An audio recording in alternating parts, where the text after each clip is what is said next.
Bonjour, à la une de la presse sénégalaise de ce vendredi 28 décembre 2018, le journal L'Observateur parle de la gifle entre guillemets du Premier ministre Mahammed Boun Abdallah Dionne à Maître Abdoulaye Wade et compagnie. C'était lors du congrès extraordinaire de la coalition Rebâtir ensemble le Sénégal avec Macky Sall. Mohamed Dionne de dire à Maître Ousmane Ngom et ses militants, vous n'êtes pas des libéraux sauvages comme les autres. La présidentielle 2019 sera une promenade de santé pour le président Macky Sall. Dixit de son côté, Ousmane Ngom, affaire de faux billets. Le rappeur Ngaka Blindé bénéficie d'une relaxe simple. L'État du Sénégal débouté. Pour ce qui est du Front de résistance nationale, l'opposition avertit les 7 sages et marche sur Dakar ce vendredi.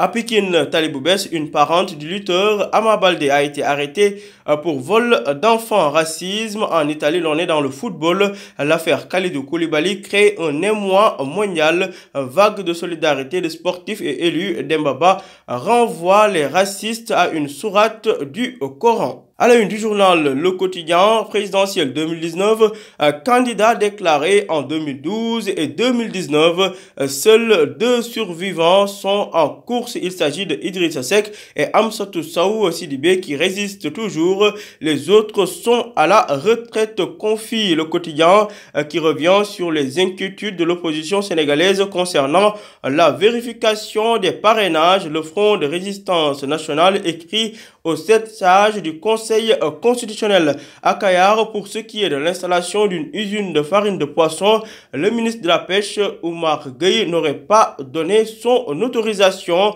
D'aide des pays africains envers la Chine, l'alerte de Moody's, à lire page 4 du quotidien. À la une du Témoin quotidien, pour ce qui est de la vérification des parrainages, le Conseil constitutionnel sous pression, 16 candidats de l'opposition rejettent à l'avance les résultats des vérifications effectuées.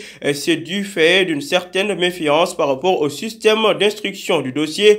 Benno Bokk Yakaar est le grand parti attendu aujourd'hui au Conseil constitutionnel, mais les autres leaders de l'opposition pourraient s'inviter au siège du même Conseil. Nous dit le Témoin quotidien qui est revenu sur l'année 2018, notamment les faits de société par rapport à la violence conjugale qui s'est féminisée. Selon mes confrères du Témoin quotidien, les hommes sont victimes de la disparition progressive de la ligne séparant la masculinité de la féminité. Présidentielle 2019, le DG de la LONASE octroie le ticket gagnant à Macky Sall. Pour ce qui est du groupe consultatif de Paris et les 7000 milliards, Hadjibou Soumaré approuve mais émet des réserves à la page 4 du journal Le Témoin quotidien. À la une de Libération, dépôt de son mémorandum de grief devant l'ARMP, l'État grille la SDE. Révélation sur les dessous de la procédure contentieuse autour du marché de l'eau. À lire page 4 de Libération qui est revenu sur les réalisations du ministère des Infrastructures et des Transports. De 2012 à 2018, Macky roule sur des résultats en béton selon Libération. Pour le journal Vox Populi, alors qu'il se disait chef religieux, un certain Aïdara séquestre et viole sa domestique pendant 4 jours.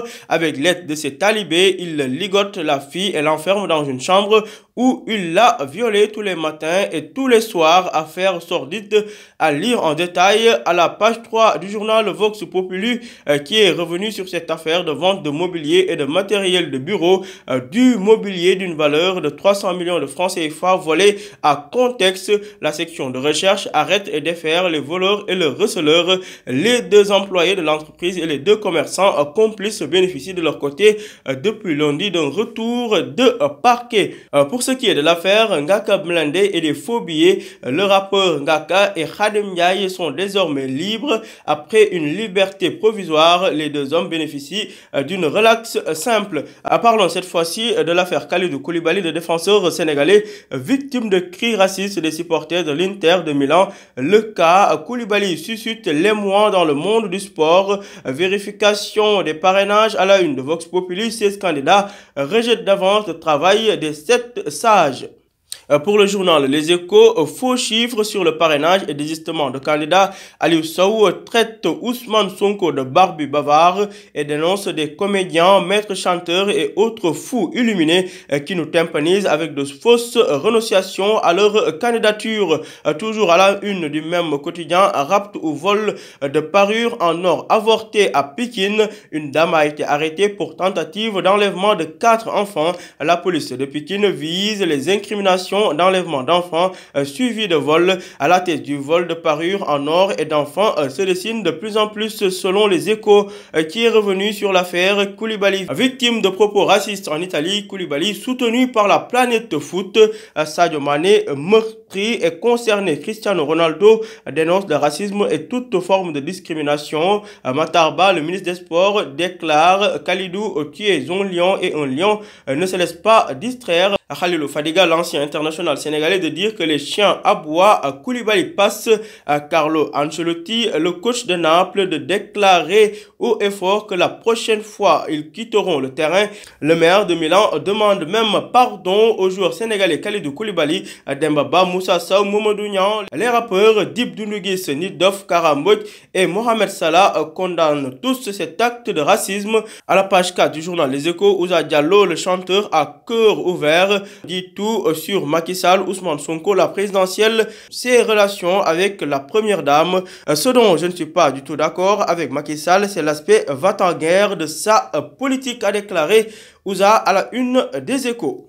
Terminons avec Stade, le quotidien du sport. Koulibaly, victime de chants racistes en Italie. Le monde du foot fait front derrière le Sénégalais. CR7 de dire non au racisme. Sadio Mané, amer, meurtri et concerné. Coly de dire que ça pourrait le pousser à aller voir ailleurs.